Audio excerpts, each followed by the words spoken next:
कहता है भैया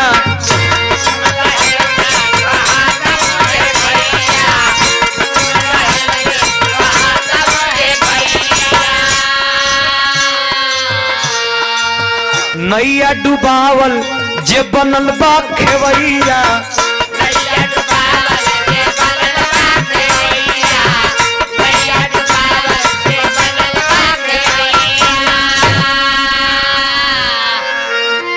अरे कि मालिक ढावत बाप मालिक ढावत बाप आज नौकर के पौआ जरूर कुछ बात बात तोहरा के पैसा हो 1 लाख 2 लाख 50 लाख लेकिन तोहरा के नाच के काम करे वाला तैयार नहीं के तू पैसो देवे के बाद चुचकार अच्छा रोपनी लागी ना सोनी लागी ना तो तू पैसो देब खियब लेकिन कहब ए भैया ए बचवा तनी देखिए रे अपने टोपरा समझ के सोही है तो आज का प्रवेश ही हो गई बा कि मालिक ढोत बा नौकर का पौआ जरूर कुछ बात बा जमाना वो नहीं रह गई ना तुरंत चाप दी हां अच्छा रवीना के तो देखत है जब जब तब हमारा दिल्ली को होश पड़ जाता जीवन में कब्बो हम झूठ ना बोलनी ना अब तो अपन पहले एक आध बेरी बोलू देते रही लेकिन रवीना ठोकर ऐसा लगैली कि ओ घड़ी के बाद हम आज तक ले कब्बो झूठ ना बोल हम जानते नहीं ना दिल्ली बिहार है भैया हमारे इनकर फिर बिहान भैले बनारस बिहार है एगो मगध एक्सप्रेस ट्रेन चले ले 9 बजे से 9 बजे खुले ले दिल्ली स्टेशन से न्यू दिल्ली से वहाँ से बिरहा गा के ऐसा कुल गमछी मिल रहे घर में लटकैले तो हम धोती उती में रहली कुल तो तुरंत ड्रेस चेंज कर ली जींस वाला तो वहाँ का कुल जल सके तो दिल्ली के लड़की है इनके केहू तकबे न करे भाई सुंदर लगतो वाली हीरोइनियन गईली बजेली तुरंत जींस पहन ली जैसन वेशभूषा ढाल ली हम वो इधर धोती में हम धोती लेके गई रही तो कुल दिल्ली वाला ताका सकी साला देहाती है पंडा है क्या बनारस का पंडा है क्या धोती उती पहना है अच्छा तो ओके हम कुल कहने के छोड़ा जाए जे के जौन बा 8 गो आदमी करो संगे 8 गो आदमी हमरो संगे ये भैया टिकट कन्फर्म ना रहे वेटिंग रहे आ वेटिंगे ना रहे ट्रेन का पास पहुंचनी या तो बोगी में जैसे भूसा ठूसाला वैसे आदमी ठुसाई रहना देख के पहले करेजा धक दे कह दिल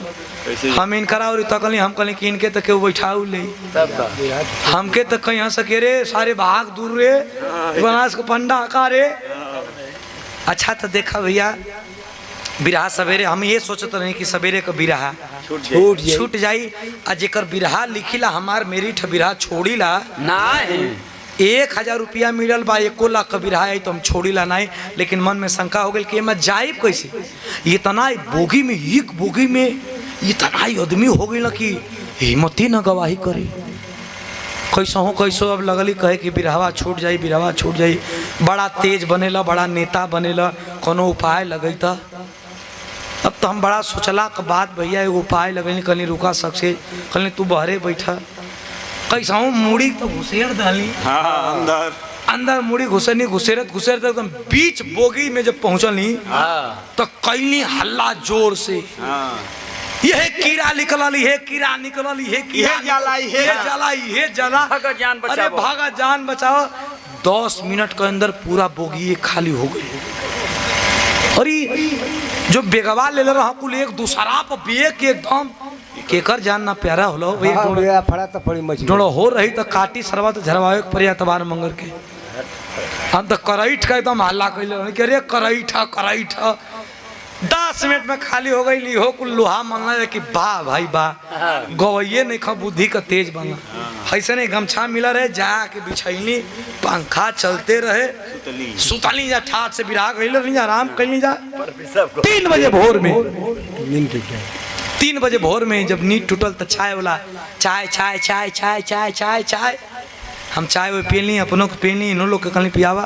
पूछलिए भैया गाड़ी कहाँ पहुँचल मुगल सराय की आइल के पहले ही बा तो हमारे भी ताके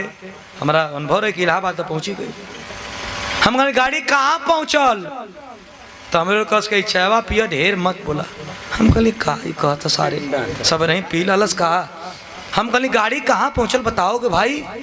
कल से गड़िया कहीं नहीं दिलिए ही अरे हम कहली साले पी लिए हो क्या। करे 9 बजे रतिया का गड़िया खुलल ही मुगल सराय निचकैले हुई तू कथो कि दिलिए ही कल से गड़िया तो 9 बजे खुले उली रही है वो तो खुल गई। और रतिया का यही बोगिया में जब मैं बैठल वो कीड़ा निकल गई रहे आ गड़िया का इहे बोगिया खाली छोड़ा देवल गया गड़िया तो संजवे का चल गई खाली बोगिया है खाली इहे वाला बोगिया ऐसे कि किरावा न लौकल न मराइल। तो टीटी साहबा के कहना कि यही बोगी के छोड़ा द और गड़िया तो मुगल सराय पहुँचौली हो गई। अब हमारा चिरले खून रात भर मच्छर कटना से भैया कोनो फायदा नहीं भाई कोनो फायदा ना भाई। सुतनी जाए अगर भीड़ियों में चल गए तो मुगल सराय पहुँच गए। बिरा छूट गई भैया ना ही कि बिरा छूट गई। अब कैसो जहाज का टिकट करैली दुगना पैसा दे के तो ओहू में हम ही अरे बिना खाली नहीं जा ये लोग ना पहले दूसर पार्टी धके गई बादाम में चली जा बादाम में चली जा नहीं मच्छर कटले रहा सब वहाँ उधर 3-4 दिन मच्छरवा दिल्ली का बड़ा बेकार हो कुल ना। अब हमारा तुम्हारा नियम तो बांधला नहीं। और इनका गाँव एगो पंडित जी हुआ इतना तेज हो कि आदमी पत्थर ढलवा देला खटिया नियन। तो का कहा कि मच्छरदानी कीन के लिए ना मच्छर लागत रह सता वो मच्छरदनिया खटियावा में लगा के अब हरवा पथलवा पसूत। तो हम पूछली कि बाबा पगला गिला का तू कहो मच्छरदानी लगैले वो खटियावा पर बहरवा पथलवा पर सुतल हो। कहना ए बच्चा सुधीर धोखा दिले है। हम कहली के कहल मच्छर लोग के कहली कैसन धोखा। कहला कि मच्छर लोग जानत हम कि बाबा वही मच्छरदनिये में हूँ आ मिल के सार कुल जुझल हो जा। देखा हम बहरी हई आ कुल मच्छरों पा जुझल हो जा एको नहीं काटत हम कहली धन्य भाई ऐसा धोखा मत दे। जरूर कुछ बात जरूर कुछ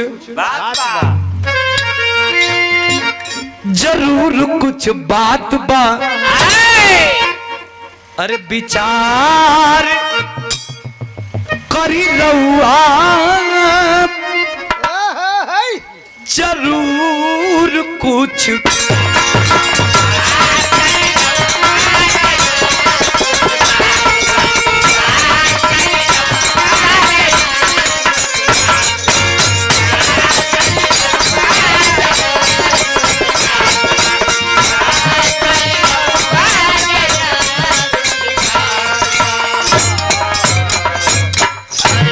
रवीना निर्गुण गैली है।